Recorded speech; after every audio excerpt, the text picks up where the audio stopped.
দেশের পাসপোর্ট অফিসগুলোতে একটা সময় যেখানে দালাল না ধরে নিজে পাসপোর্ট করতে গেলে পদে পদে হয়রানির শিকার হতে হতো, সেখানে এখন ভিন্ন চিত্র। সারিবদ্ধভাবে পাসপোর্টের আবেদন করছে আবেদনকারীরা। এমনকি কোনো ধরনের দালালের হয়রানি ছাড়াই খুব সহজে পাসপোর্ট পাচ্ছে দেশের রেমিটেন্স যোদ্ধা থেকে শুরু করে সাধারণ মানুষ। সাধারণ মানুষের সাথে কথা বলে তারা জানান, 5ই আগস্ট দেশ স্বাধীন হওয়ার পর থেকে দেশের অধিকাংশ সেক্টর থেকেই যেন দুর্নীতি লাঘব হয়েছে। জেলার আঞ্চলিক পাসপোর্ট অফিসগুলোতে এখন নির্বিঘ্নে গ্রাহক সেবা নিতে পারছে গ্রাহকরা। এমনকি কয়েক ঘন্টার ভিতরে পাসপোর্টের জন্য আবেদন, ফিঙ্গারপ্রিন্ট এবং ছবি তোলা সহ সকল কার্যক্রম সমাপ্ত করতে পারছেন। এতে খুশি সাধারণ মানুষ। এখন কোনো দালালের আনাগোনা পাসপোর্টের বিষয়ে নাই বললেই চলে। এখন মানুষ সুশৃঙ্খল সুন্দরভাবে লাইনে দাঁড়িয়ে যার যার কাজটা শেষে করছে, কোনো ধরনের বিশৃঙ্খলা নেই। কাজ এখানে সুন্দরভাবে চলছে, কিন্তু কষ্ট হয় আর কি, দাঁড়িয়ে থাকতে লাইনে। এই কিন্তু সবচেয়ে সুন্দর আমরা সবাই পছন্দ করি, এবং অতিরিক্ত কোনো টাকা ঢোকার কোনো হিসাব এখানে নাই। হ্যাঁ, আগের থেকেও এখন অনেকটা স্বাভাবিক অবস্থা দেখা যাচ্ছে। এখন কোনো দালাল দেখা যাচ্ছে না, আমরা সেবাটা খুব ভালোভাবে পাচ্ছি। আমি আজকে এখানে পাসপোর্ট করতে আসার পর দেখলাম কোনো দালাল বা কোনো অবৈধ পন্থা এখানে অবলম্বন করার কোনো সুযোগ নেই। যদি এরকম থাকে সবসময়, তাহলে আশা করি ভবিষ্যৎ বাংলাদেশের জন্য এটা খুবই ভালো। এই বিষয়ে ভোলা আঞ্চলিক পাসপোর্ট অফিসের কর্মরত উপসহকারী পরিচালক মোহাম্মদ আব্দুল রাজ্জাকের সাথে কথা বললে তিনি জানান, সাধারণ মানুষ যাতে কোনো ধরনের হয়রানির শিকার না হয় সেদিকে তারা সচেতন রয়েছেন।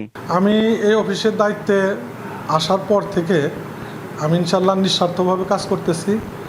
এমনকি জনগণের যত সমস্যা আছে আমি নিজে সেগুলি দেখি, আর তাদেরকে আমি আহ্বান জানাই, যারা আবেদনকারী তাদেরকে আমি আহ্বান জানাই যে আপনাদের পাসপোর্টের প্রয়োজন হলে আগে আমার পাসপোর্ট অফিসে এসে পরামর্শ নেবেন। পরামর্শ নিয়ে পরামর্শ মোতাবেক আপনারা কাজ করবেন, তাইলে আপনারা ঠকবেন না। আপনারা অযথা অন্য কোনো মানুষের সহযোগিতা নিতে চান, সেখানে আর্থিক অপচয় হয় এবং বিভিন্নভাবে প্রতারণার শিকার হন। এই জন্য আমি বলি যে আগে আপনারা পাসপোর্ট অফিসে আসবেন, আপনাদের জন্য আমার দুয়ার খোলা। আমি সবসময় যার যে সমস্যা আছে সেগুলি আমি নিজেই দেখি এবং পরামর্শ দিয়ে থাকি।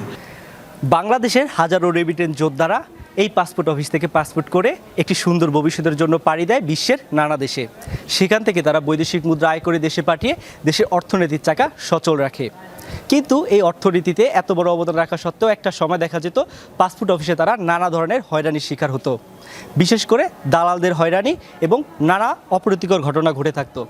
কিন্তু এখন দেখা যায় সম্পূর্ণ আলাদা চিত্র। মনে হচ্ছে একটি দেশ স্বাধীন হওয়ার পর থেকে বদলে গেছে এই দেশের সমাজের নানা চিত্র। এখন পাসপোর্ট অফিসে আসলে দেখা যায় মানুষ আইন শৃঙ্খলা রক্ষা করে তাদের পাসপোর্টের জন্য আবেদন করছে। এমনকি পাসপোর্ট অফিসের অফিসাররাও তাদের দায়িত্বগুলো সঠিকভাবে পালন করে যাচ্ছে। এভাবে যদি এগিয়ে যায় আমাদের দেশ, তাহলে সুখে শান্তিতে বসবাস করতে পারবে এই দেশের রেমিটেন্স যোদ্ধারা, এদেশের নাগরিকরা। আমজাদ হোসেন ফারাবী, এশিয়ান টেলিভিশন, ভোলা।